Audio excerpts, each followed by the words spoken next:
Hello sports fan, this is Steven Hill for JustMyPicks.com, and I'm going to be bringing you an NFL Week 5 Vikings versus Packers breakdown. But before I get right into that, I want to go ahead and make sure you're subscribed to my YouTube channel. Go ahead and subscribe right now. And without further ado, we're going to hop right into this week's game.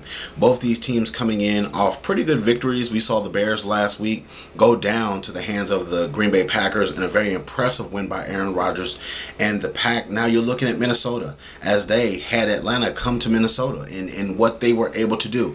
Teddy Bridgewater looked poised. Excuse me. Teddy Bridgewater looked poised under pressure against the Atlanta Falcons. I know that they don't have a dominant pass rush or a big bad defense, but he made solid throws. He did what he had to do. He got the job done. Even though they didn't have an Adrian Peterson out on that, dealing with issues with his family and such things like that, you're looking at the Minnesota Vikings still being able to run the football. They have a solid offensive line who, even without all the pieces and all the tight ends that they normally depend on, move the ball extremely well. You look at Cordero Patterson doing what he does well. You do have Greg Jennings still there, and so you do have a solid wide receiver core.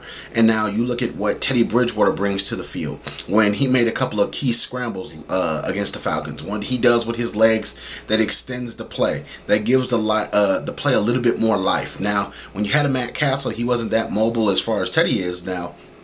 You have to look at the Green Bay Packers not having one of the best defenses in the NFL, but you do have Clay Matthews, you do have Julius Peppers, and those guys can get after the ball. And it's just so many things that Aaron Rodgers does well. We saw him expose the Bears defense as it was yesterday when he made big throw after throw after throw. He used the mobile legs he has to really get out there and extend a lot of the plays. When the Green Bay Packers are running the football well and Aaron Rodgers is throwing the football well, it's almost impossible to keep up with them. Because they do have pass rushers like a Julius Peppers, like Clay Matthews, they can directly go straight after the quarterback when they have a little lead. Jordy Nelson did pretty good last week. We saw a lot of guys step up for Aaron Rodgers, and that has to happen continuously. It hasn't happened all season, but what I'm telling you is that man, Aaron Rodgers, will have a tough day against this Minnesota Vikings defense. They will be in Minnesota. They will be in Green Bay, so that is one of the things that helps Aaron Rodgers a little bit. But when it comes down to it, just looking at some of the stats and breaking it down, Aaron Rodgers historically has struggled a little bit against the Minnesota Vikings. Because the Vikings know him so well, because this is a rivalry game, you kind of get a feel that both these teams, they won't be throwing out anything brand new on this, or they won't be surprising anybody with this. It is interesting to see how will the Green Bay Packers play the Minnesota Vikings offense versus defense without Adrian Peterson. You know, because I just haven't seen that much as far as seeing them without AP and do that. They had a pretty good day yesterday, but that again is against the Atlanta Falcons defense. But when I look at the numbers, I have to go with Aaron Rodgers and the Packers because that offense is on a roll, because he let people know, look, calm down. It was just one game. You know, we struggled in one game. We came back and won another game. So it just let everybody know, hey, look, I'm in control. I'm Aaron Rodgers, and I can get the job done. I like the Packers offense on this one. I like the Packers defense.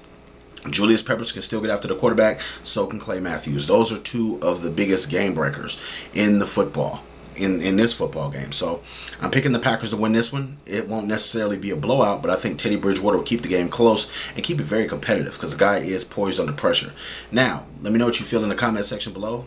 Always check out JustMyPicks.com for all the breaking news, all the updates that we have. Also, subscribe to my YouTube channel right now if you haven't already, so you can get all the updates from the NFL every week. Every single week, we're bringing you the biggest and best games there are in the NFL. Now, go ahead and follow me on Twitter at JustMyPicksTV. Also, and don't forget, share our videos in your sports group on Facebook so we can join the debate with you and your sports fan base each and every day. Thank you so very much. We'll be back next week with Week 6.